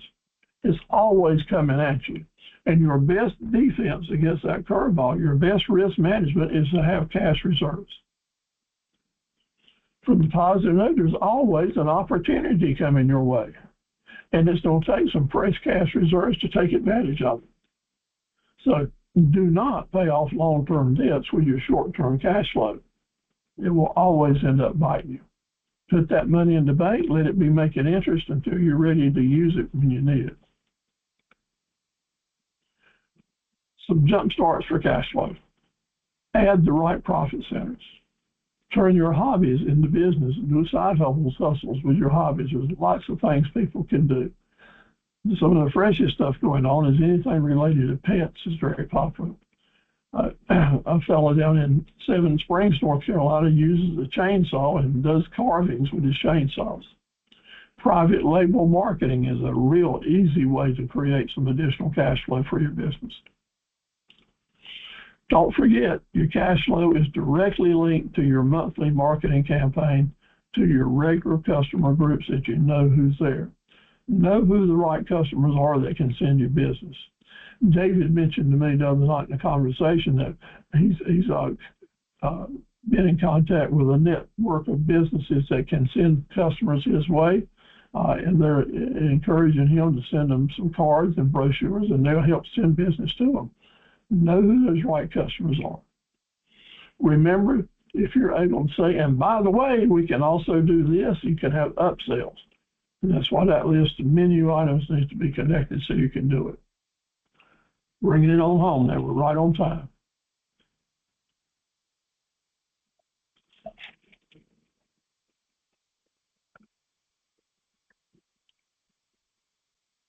Against the odds. The little fellow you're looking at here is called Mr. Longfellow. He's a little wiener dog. Y'all know what I mean when I say wiener dog, a little dashing, beautiful little puppy. Well, he got run over and by golly lost one of his legs. And in Savannah, Georgia, I understand they do it every year, but in 2007, they had their annual wiener dog contest, race, where they put the little dogs down and have a race. 178 Dachshunds, wiener dogs, were involved in the race in 2007. Mr. Longfellow was right there. He was ready to go and went into the race. And guess what? Mr. Longfellow, the little wiener dog, won the race. God bless the little fella. And on that day, because he was three-legged and he won the race against 178 other wiener dogs, he became the most popular thing going on. He was honored and highlighted by people all around as an inspirational tool, bringing inspiration to nursing homes and hospitals and schools everywhere. It was in the newspapers, all over the internet. If you go to Google now and type in the story Mr. Longfellow, you will see where I got this information. Just a real good, happy story. In other words, he was resilient and he won against the odds. You can do it too. Next Thursday, we're going to talk about bookkeeping, forecasting, negotiating. Really good topics that all of us can learn more every time we talk about it. Let me encourage you to find inspiration every day. Every day, find a few minutes, set it aside in your business plan. I need to get some inspiration every day. I need to have a little charge time. We all need it. Let me tell you that you fellas, you ladies are my inspiration. I need a charge time. After these lessons, sometimes I'll stay up to 1 and 2 o'clock just winding down because I get wound up talking to all of you. I do love it, and I do appreciate all of you doing that. You got to believe in yourself. You got to believe in yourself. You got to trust in yourself. And yes, you can do this thing. You can. I know that you can. Here's my email addresses again. Send to me your pictures, your Facebook links about your businesses, your questions, any way that I can help you. And I'll be glad to help you any way that I can. So we're winding up now. Let me say, I hope you have a great week. I hope you've enjoyed tonight. I want you to talk to me right now while we're all together. You've been a great group tonight. It's so good to have some new folks and some regulars coming back. I do appreciate you so much. Talk to me a little bit. God bless you.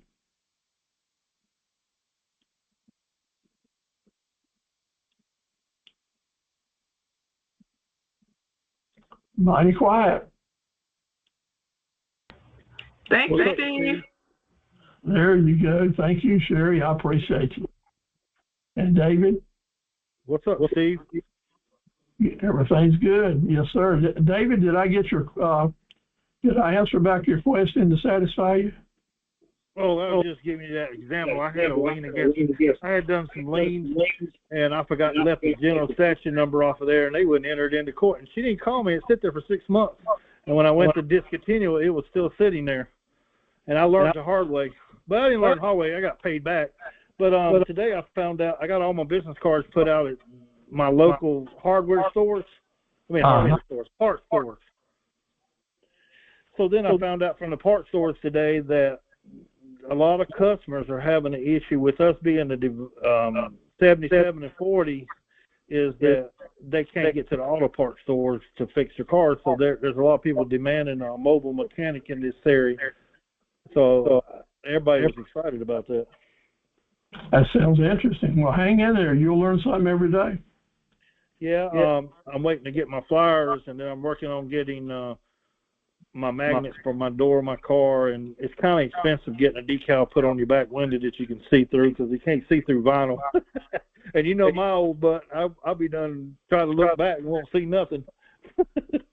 I've got some little display plastic things that I'll be glad to donate to you. How about going to your chat board or sending me an email with your mailing address on it? I'll send you a free gift. I'll do that, and then I'm gonna work on my pitch because I'll get that together because that March the 24th will be here before you know it. You know what I'm saying? Yeah. Well, you can practice your pitches with your telephone video, and that's a good way to practice, see how it looks. And I'll be glad to listen to you and listen to them as well. We'll do a private session. You can practice on because it's this one's 5 minutes. 5 minutes of presentation and 3 minutes of question and answer. But then I found out that this Duke Energy one is three $5,000 payments for first place and three $2,500 for second place. Yeah, you're gonna have some tough competition, so don't be thin-skinned. And I'm sure that Wells Fargo one will be the one that you have to go to Raleigh and presentate. I'm sure that would be crazy. Yep, no doubt. But when they talk about that they're going to give you $500 worth of coaching, $500 worth of help to get your pitch ready, does that mean they give you people and pay people, or give you $500 pay towards people to help you in the Wells Fargo one? No, it's just like I just gave you $500 worth of coaching. All right. But I'll get with you. I'll get with you when I get that together and stuff. I'm still trying to find that general liability insurance. That's probably been the hardest process. All right, David. We're all pulling for you, and let me see if anyone else wants to say good night. All right, bye. Okay. Good night, Steve and everybody. Hope y'all have a good weekend. You as well. I have a question. This is Myron. Okay, Myron, go ahead. Jerome, I said ditto. Okay, Jerome, I love you. Go ahead, Myron. Okay, I never did send you my bio what I do. I'm a general contractor, and I'm trying to migrate to North Carolina and start my business. So I never sit down and explain to you or set my bio in to what I do. And I'm trying to find me a mentor in the commercial building inspector in North Carolina. What's your specialty? I don't have a specialty. We can build the home from ground up, or I'm a licensed GC in South Carolina. They may have commercial license too. We do roofing, siding, windows, room addition. So I don't have like a one. Is the South Carolina license recognized in North Carolina? No, I'm in the process of taking the business and law test over there. All right. Well, next time I ask you what's your specialty, I want you to say number 1, number 2, number 3. Okay. That's going to help you find out who your best target customers are going to be. You can't be all things to all people, but you can be everything to some people. Right. I just got to figure out that. I'm just trying to get into commercial. I've been doing residential for about 20 years in South Carolina, so I'm trying to start some commercial, doorbell outs, upfits. And our friend Sonia might be able to help us as well, so we'll talk to her about that. Okay. All right. Thank you, Myron. All right. Thank you. Hope you have a great weekend. All right, same to you. Okay, like on the Waltons, good night, John boy. Love you. Hope you rest well. Good night. Good night. Good night.